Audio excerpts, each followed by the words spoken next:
Now, the toughest sanctions against North Korea in 2 decades unanimously approved. We have a team coverage tonight. First, we kick things off with Kwon Soa on the UN Security Council's latest move to punish Pyongyang nearly 2 months after the regime conducted its 4th nuclear test.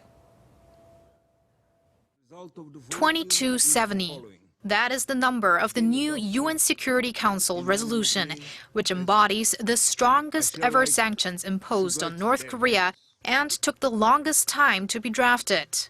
All 15 members of the Council raised their hand for a yes vote at the UN Security Council headquarters in New York, 57 days after North Korea's 4th nuclear test on January 6th. Sanctions on the regime's first test back in 2006 were adopted in just 5 days. We thank the United States for having taken the initiative for this resolution, and the People's Republic of China for having engaged in the lengthy consultations, as well as all other members of the Security Council. This resolution represents a seismic shift in the way the Council approaches DPRK proliferation concerns. It recognizes at its core that in order to prevent the DPRK from continuing to advance its nuclear weapons program, the international community has to be prepared to sanction sectors beyond those directly related to the nuclear weapons program or their ballistic missile program.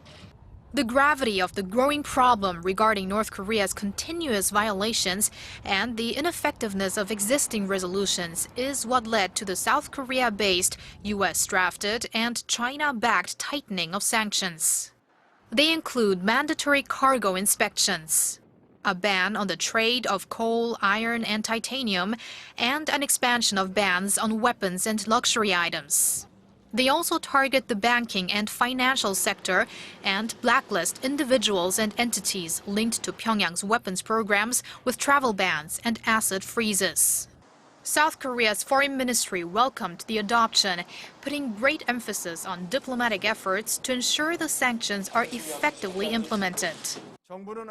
The government will do all its efforts to cooperate with UN members for a smooth implementation of the resolution, and it will enforce international cooperation for North Korea to give up its nuclear program completely, verifiably, and irreversibly.